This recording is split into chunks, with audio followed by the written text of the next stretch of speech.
So in November 2007, the Writers Guild of America went on a well-publicized 5-month strike. In this, they protested their current basic minimum agreement, compensation for DVD, residuals for new media distribution, and union jurisdiction over animation and reality programming writing labor. With regards to the latter, the WGA proposed the extension of their membership to include reality television show writers, story producers, and supervising story producers, as they argued that the latter staff members functioned as much as writers as producers.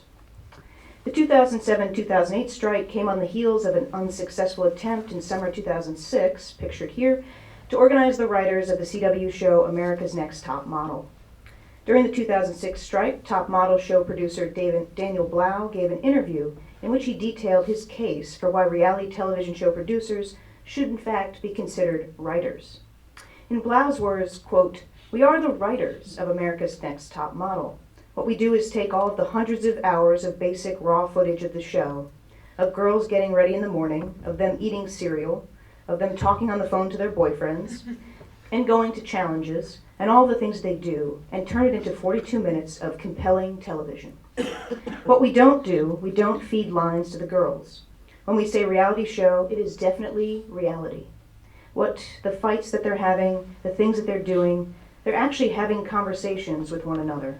But that doesn't stop the fact that we're doing an actual form of writing as well," end quote. As Blau's comments suggest, the reality show producer, who is a writer in all but name, found him or herself in a double bind that represents the place of reality television in the media landscape in general. Audiences, like the television industry, view reality shows like America's Next Top Model as simultaneously real in that they represent unscripted interactions, yet are consciously constructed to be, in Blau's words, compelling television. The latter fact is one that both producers and viewers readily acknowledge, and yet because the narrative construction of reality shows occurs during the editing process rather than in pre-production, it's not readily recognized as a form of writing. Indeed, during the WGA strike, what I call scab, unscripted shows such as The Price is Right, American Idol, and America's Next Top Model ironically filled in for absent traditional scripted sitcoms and dramas.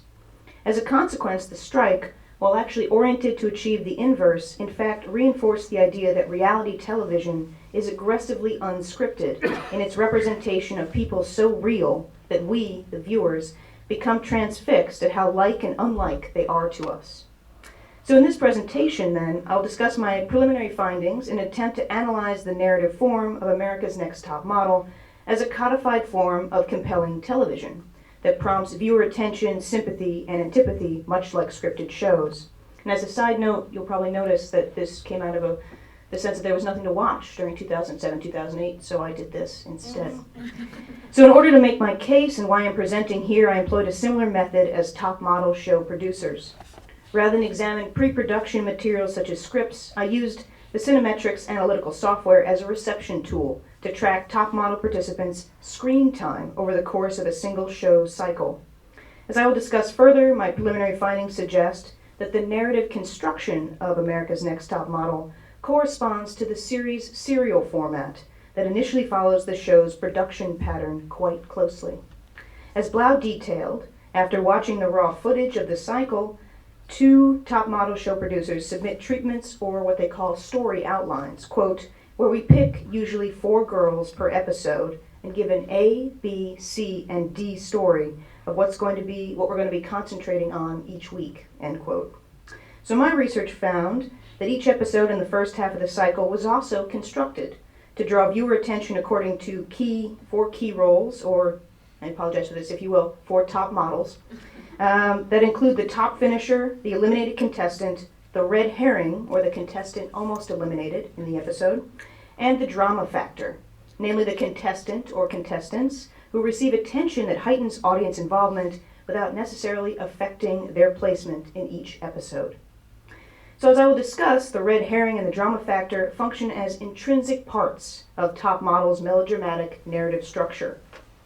Both are afforded greater screen time than their final rankings would suggest, introducing an element of suspense into the show's narrative structure and allowing the viewer the illusion of choice as to whom they will root for during the first half of the cycle. In the second half of the top model cycle, though, my cinemetrical analysis demonstrated a shift in editing away from these relatively self-contained episodic outcomes to a largely serial format. In this matter, I'd argue that we can discern a distinctive scripted structure created through editing that works on the viewer effectively in clearly delineated ways. As my analysis will show, not only is the reality television narrative carefully constructed in post-production, but it works on us in similar ways to the melodramatic film and television narratives in general, by soliciting viewer attention, alignment, and allegiance to convince us of the virtue of the winning contestant. So America's Next Top Model, for those who may be unfamiliar with the show, first premiered on May 20th, 2003 on the UPN network, and then shifted to the CW when UPN and the WB merged in 2006. As of this presentation, the show has aired 20 cycles, 2 cycles per television season, and was in the midst of cycle 7 during the 2007-2008 writers' strike. The show features a group of young women, and now also young men, who live together while competing for a modeling contract, and in some seasons a car, through a series of challenges that mimic, in heightened fashion, what the contestants might expect to encounter while working in the modeling industry. The show was created by former model and current executive producer and host Tyra Banks, as you can see here. Hers is the largest face, who also serves as one of the panel of judges who decide who will be America's Next Top Model. Despite its similar structure to other reality shows, in my view, Top Model is distinctive in its attempt to transform Jean Epstein's concept of photogeny into a competition, in that each episode ends not only with a clear winner and loser, but also ranks all of the contestants in each episode. So in this way, my choice to engage with Top Model was based not only on its clarity of structure, but also how the show fetishizes the process of image making as a means of connecting with an audience.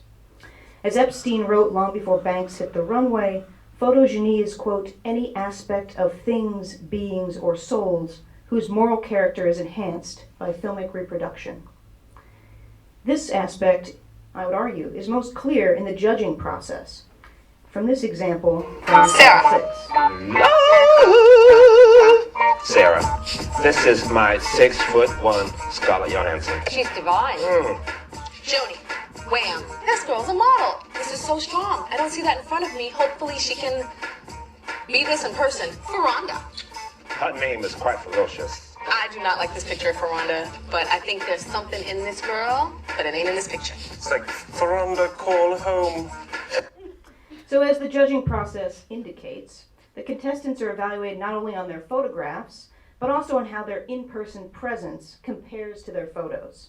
Here, Joni, who ultimately places 4th in this episode, fares better than Ferranda, pictured here, who is almost eliminated, because Joni is better able to convey aspects of herself in her photograph that were not apparent in person, while Ferranda achieves the exact opposite. Here she's compared to an alien. I would argue that the viewer experience of Top Model is based on a moving image version of this same schema, following Epstein's specification that, quote, only mobile aspects of the world, of things and souls, may see their moral value increased by filmic reproduction.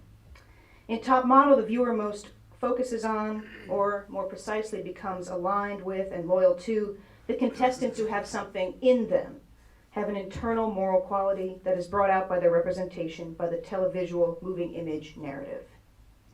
In a recent Cinema Journal essay, Jeremy Butler noted that the most current statistical analyses of film and television style fall into one of 2 camps. They either correlate textual variables with production variables, or textual variables with reception variables. And my study of pre-strike's Top Model Cycle 6 attempted to bridge this divide by considering how the production, the writing of America's Next Top Model, through editing, works to encourage viewer effective engagement. So rather than tracking the length of all shots in the show as a means to consider style, I used Cinemetrics to track contestants' screen time, or the amount of time they could be considered the focus of viewer attention. This approach marks something of a departure from other statistical studies of television shows, and actually most of what's been discussed previously today, most notably Butler's analysis of Happy Days, but one in which I attempted to combine the qualitative viewer experience, namely my own, of Top Model, with the quantitative analytics of Cinemetrics software. So my decision to track screen time was inspired in part by psychologist Hugo Munsterberg's writings on the nature of attention in theater and film. For Munsterberg, quote, "Of all internal functions that create the meaning of the world around us, the most central is attention," end quote. In Munsterberg's formulation, the close-up closely represents film's ability to function similarly to the human mind, mimicking how the mind remodels the world based on what we focus on. Of course, the inverse is also true, that the close-up draws our attention. And for this reason, in my analysis, I define shot as a segment of continuous narrative focus, or a narrative close-up, no matter the distance of the camera from that contestant. And we can see a good example of the challenges of this approach here, in which one contestant, Gina, struggles with achieving photogeny and asks guest judge Janice Dickinson for help. Like, Sarah, Smile. Can you give me a smile? Can you laugh out loud, Gina?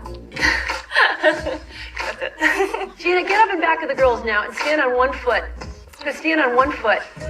And jump up and down on one foot. Oh, God. I'm not kidding you. Go on, jump up and down and hysterically laugh and look at me and do it. God. No, God, do it. Come on. Keep it going. Gina.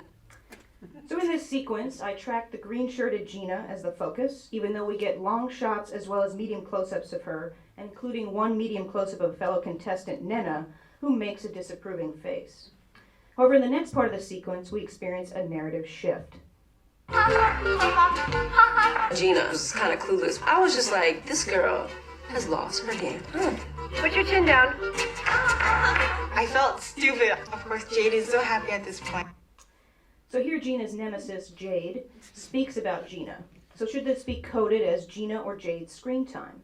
Following Munsterberg's discussion of theater, in which he claims that our attention is drawn to the actor who speaks, quote, more strongly than the actors who at that time are silent, end quote, I attributed this shot to Jade, as our attention is drawn to her point of view, which somewhat mirrors our own, I would argue, because let's face it, Gina does look like she's lost her mind. I also attributed the last shot of this sequence to Jade, as she is both the image on the screen and the focus of Gina's narration. In this sense, I tracked to whom my attention was drawn in the narrative, particularly those whose moral character was enhanced by televisual reproduction. So in his discussion of the quality dramas of the late 1990s and early 2000s, including Deadwood, The West Wing, and The Sopranos, Michael Hammond argues for the hybrid nature of these shows in that they combine the serial format of a long story arc with shorter, more self-contained plot lines that terminate within a single episode. Hammond further notes that this form is not restricted to the traditional quality drama series, but that reality television shows such as Big Brother or I'm a Celebrity, Get Me Out of Here are serial in their format as a means to draw in, according to industry parlance, loyals. As Henry Jenkins has discussed, loyals, also known as fans, are, quote, significantly more apt to watch the entire show each week, seek out additional information, watch advertisements, recall brands, and talk about them with others. And it's in the best interest of these shows to maximize viewer loyalty. As Hammond describes, the serial format employed by both quality and reality television shows borrows from 1910 serial queen melodramas such as The Perils of Pauline, as a means to compete in an increasingly crowded television marketplace. In this sense, we can discern links between the narrative construction of Top Model and previous melodramatic forms in heightening viewer engagement. So when examined closely, Top Model's hybrid series serial construction in fact harkens more to the past than to contemporary quality television. Angela Nadalianis has discussed reality television shows such as Big Brother and The Bachelor as having more in common with 1950s and 1960s shows like Zorro, Gilligan's Island, and the early seasons of I Dream of Jeannie. In her analysis, these contemporary shows and contemporary reality television programs offer self-contained episodes with goal-oriented characters, a causal structure that presents the viewer with a distinct sense of a beginning, middle, and an end, harkens back to that three-act structure we made fun of earlier, and a single narrative goal over the course of the series. Indeed, her schema shares much with Ben Singer's graphic representation of 1910's serial narratives. And Top Model even includes the now familiar opening that catches the viewer up on what has, quote, happened previously on America's Next Top Model. In this sense, it updates the repetition of the previously presented narrative information at the beginning of each serial installment, which you can see in Singer's analysis as the shaded portion. Yet, as I suggested in my introduction, Top Model's series serial construction is best understood on a continuum in which the series model of self-contained episodes dominates for the first half of the cycle and the serial format takes over in the second half. So we can discern this in the show's allocation of screen time from the second episode. From the raw data, we can see that Ferranda received the most screen time, with Jade coming in second, and then Kathy, Gina, and finally Nena. You can see this at the top graph. We can also note that while Ferranda had the most shots, or narrative close-ups, Jade, Gina, and Kathy were also very close in number. Now, the question is, how did this compare to their final ranking in this episode? So as we can see, screen time does not directly line up with the judges' rankings. The contestant who won the episode, Nena, received the 5th highest amount of screen time, behind eliminated contestant Kathy, 10th finisher Gina, 7th finisher Jade, and almost eliminated Ferranda. The number of shots also does not definitively indicate whether one will win or be eliminated from the episode. Although the contestant with the most shots, Ferranda, was almost eliminated. However, if we consider screen time according to a general trend, I would argue that the episodes are edited according to a rough hourglass model, in terms of how screen time relates to overall ranking. In this model, we can visualize how the top finisher and the eliminated contestant have almost equal screen time in an individual episode, and then in general, screen time decreases for the second best, the third best, the fourth, and on, and then increasing again towards the bottom. However, as we can see, the narrative structure of Top Model is not that simple, due to the show's goal to create compelling television and solicit viewer effective engagement and loyalty. This is where the concept of the red herring, or the contestant almost eliminated, becomes apparent. In this episode, Ferranda served as the red herring, and her highest overall ranking, in terms of screen time and number of shots, demonstrates that although she did not win, nor was she eliminated from the episode, she was in fact the main focus. However, the nature of that narrative focus and our reaction to that contestant is not a simple equation of more screen time equals greater identification with that contestant. For example, see this clip from this episode's photo shoot.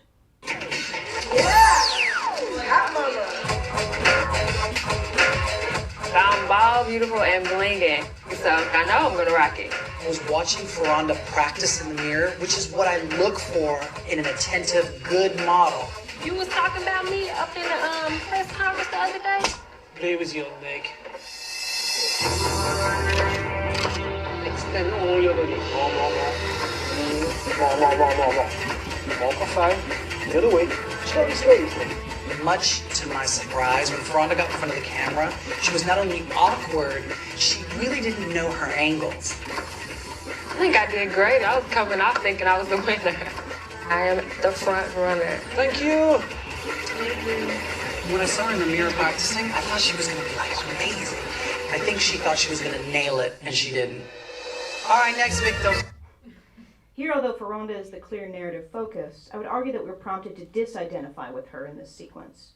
The contrast between what art director, pictured here Mr. J, says about her performance and her own perception of the shoot, delivered to us through testimonial and voiceover, leads us to view Ferranda as arrogant. Her own final triumphant pronouncement, "I am the front runner," while delivered straight to the camera, in fact works to alienate the viewer from her. In order to further make sense of this phenomenon, it's useful to examine the notion of identification with screen characters in narrativized moving images more closely. So rather than the term identification, Murray Smith has argued for a 3-level structure of sympathy between the viewer and the figures on the screen. On the first level, or recognition, the spectator simply constructs the character as, quote, an individuated and continuous human agent. On the second level, quote, spectators are also provided with visual and oral information more or less congruent with that available to characters, and so are placed in a certain structure of alignment with characters, end quote. In alignment, we gain access to what characters think and feel through spatial temporal attachment. We follow them through the narrative as we do to Ferranda here, and subjective narration, which we get here as well when she speaks directly to the camera.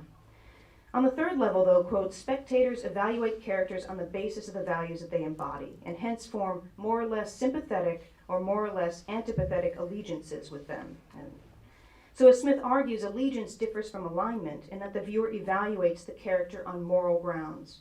And we can clearly see the difference between alignment and allegiance in this sequence.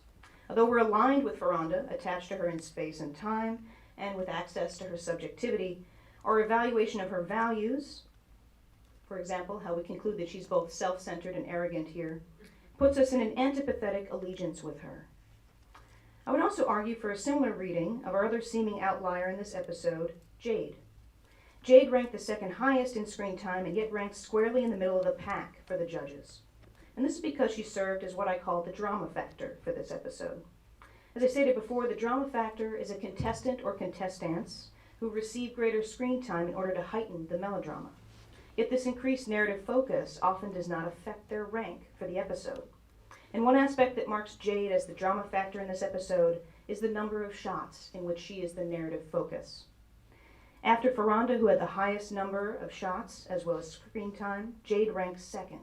And this is because the drama factor, as you can imagine, is more likely to be shown in conflict with others, which is represented by shot-reverse shot structures as well as competing testimonials. What is striking is that the increased amount of screen time afforded the drama factor does not lead to greater allegiance with Jade.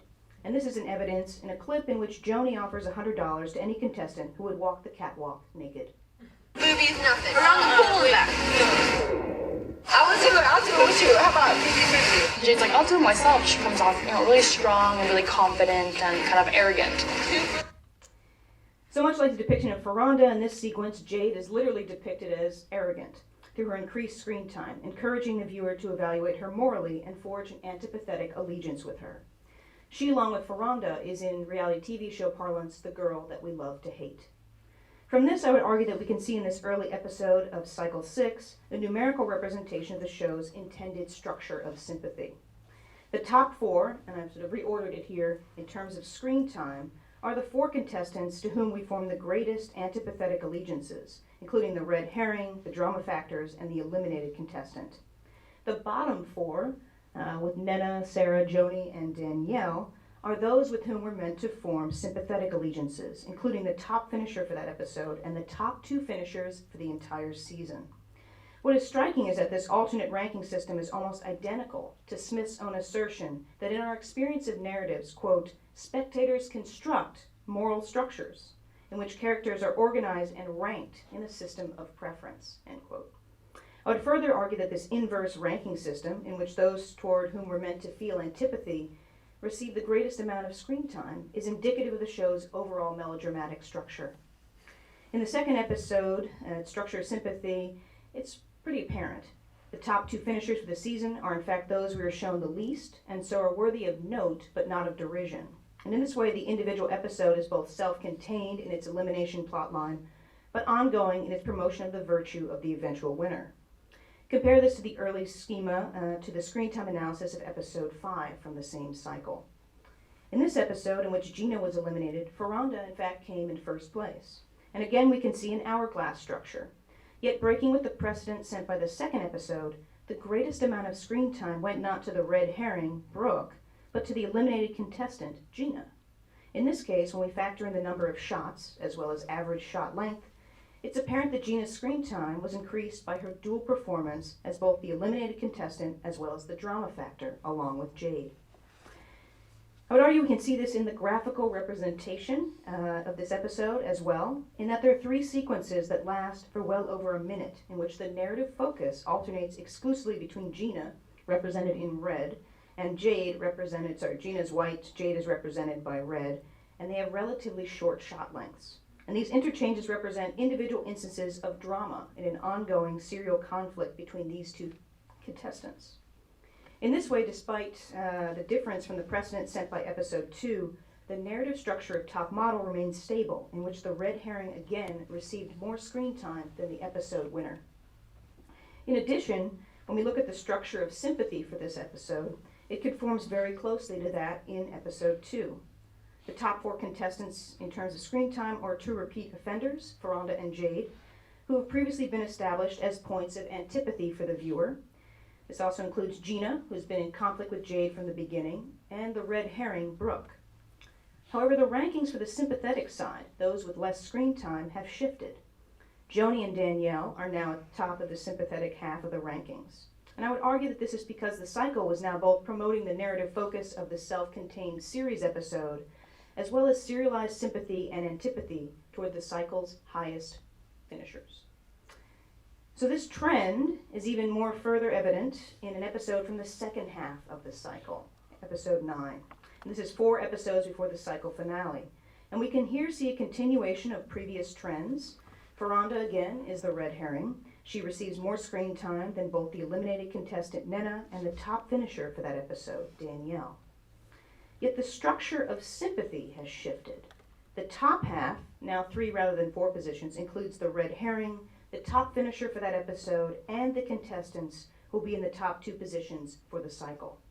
In this case, Danielle doubled as the top finisher for that episode, but also the overall winner of the cycle, while Joni, who comes in second in the cycle but only 4th in this episode, received the 3rd highest amount of screen time. And I would argue that this is a function of the cycle's shift towards a more clearly serialized structure that's oriented towards a single narrative goal. In this case, making us identify with the eventual winner. Importantly, the major shift that occurs in the second half of the cycle is that from now on, the cycle winner always received more screen time than the eliminated player, no matter their ranking in an individual episode. In addition, in the more serialized second half of the season, the drama factor shifted as well. As you can see, the contestants to whom we're meant to feel antipathetic allegiance, including Ferranda, Jade, and eliminated contestant Gina, have at least 10 to 20 more shots overall than the contestants to whom we're meant to feel sympathy. Indeed, in this episode, an average shot length of over 10 seconds proved a reliable indicator of a contestant's overall placement as first or second in the cycle overall. And I did find this to bear out in subsequent remaining episodes. In particular, Danielle, the cycle winner, achieved an average shot length of over 10 episodes in each episode, where no one else did. And I would argue that this is because the drama factor in the latter half of the cycle has shifted to be oriented more towards sympathy than antipathy. For example, in episode 9, Danielle, who won this episode and is also the eventual cycle winner, experiences a much different type of drama from Jade's conflict with Gina and other contestants. The competition is getting really serious, and Ty asked me to get the gap and my teeth closed. Easy, breezy, beautiful cover girl. Do you really think you can have a cover girl contract with the gap in your mouth? Yes, why not? This is all people see. It's easy, breezy, beautiful cover girl. It's not marketable. I don't want to go home because I didn't get the gap closed. And if it looks jank, then it's gonna work out fine. You might completely love it. I doubt it. I doubt it. I have to choose my gap or going home. I'm at the bottom right now. I feel like that is the biggest challenge that's ever faced me. All right, so you can sense there's been a shift. Here Danielle must decide, the drama is of course whether she should fix the gap in her teeth or face the possibility of being eliminated. Rather than the external interpersonal conflict between Jade and Gina in episode 5, in the more serialized half of the cycle, the drama is primarily internal, as Danielle struggles between her individuality and her marketability in her greatest challenge to date. Here I will say, in order to end the episode and end the suspense, she chooses to sacrifice her gap in order to remain in the competition, a virtue that further identifies her as sympathetic to the viewer. As we can see from the graphical representation of this episode, Danielle's drama factor also differs from that of Jade in that her drama is represented through several long takes, represented by yellow, interspersed by Sarah's comments to her, represented in red. And I'd argue that Danielle and Sarah's relatively increased shot length is indicative that their interaction was that of comfort, as we saw, rather than conflict. And we can see another iteration of this more clearly between the 7 and 8 minute mark, in which Joni, represented by Tan, also talks with Danielle about her dilemma. In this, she tells her explicitly she does not want Danielle to go home, and we can see that the greater shot lengths prompt us to form a sympathetic allegiance with that contestant and her interlocutors, as they display admirable moral self-qualities such as self-sacrifice and concern for others' dental care. So, in conclusion, in his well-known discussion of the form, Peter Brooks argues that melodrama is essentially a semiotic narrative mode, which is oriented not only towards prompting the spectator to recognize virtue in the protagonist, but also to recognize the signs of virtue. For Brooks, melodrama represented a means to train theatergoers, readers, spectators, and viewers as the nature of truth and ethics in the modern world. In this, melodrama is a democratic form that asks its viewers to judge the virtue of characters based on information that other characters do not possess. Based on my work with Cinemetrics and reality television, I would argue that Top Model is written via editing to function as a melodrama in this sense. We, the viewers, serve as an alternate panel of judges who receive more information than the on-screen judges, through top models' carefully calibrated structure of sympathy. As I've suggested, through the editing process, the story producers shape the raw footage into a coherent structure of sympathy that in the first half of the cycle primarily presents negative moral examples, such as Ferranda and Jade's arrogance, with whom we're meant to disidentify. Yet in the second half of the cycle, increased screen time provides us with models of virtue, particularly Danielle, who are ultimately rewarded as well as recognized. In this way, Top Model delivers on its premise to gamify photogeny by enhancing the moral character of the top 4 character models, the top finisher, eliminated contestant, red herring, and the drama factor, through televisual reproduction. As we can see through cinemetrical analysis, Top Model is carefully constructed, written, as it were, to achieve specific effective investments, to give us the illusion of choice, and to transform a casual viewer into a loyal one. So in terms of further implications or America's Next Top Cinemetrics project or model, very briefly I report that my analysis of post-strike Top Model Cycle 10 presented some new possibilities and perhaps some shifts in the narrative structure of the show. If I were to continue this research, I'd be interested to see if the Top Model applies to other reality television shows, and more importantly, if by using Cinemetrics, we can in fact predict the winner of both an episode and an entire cycle of a reality show competition.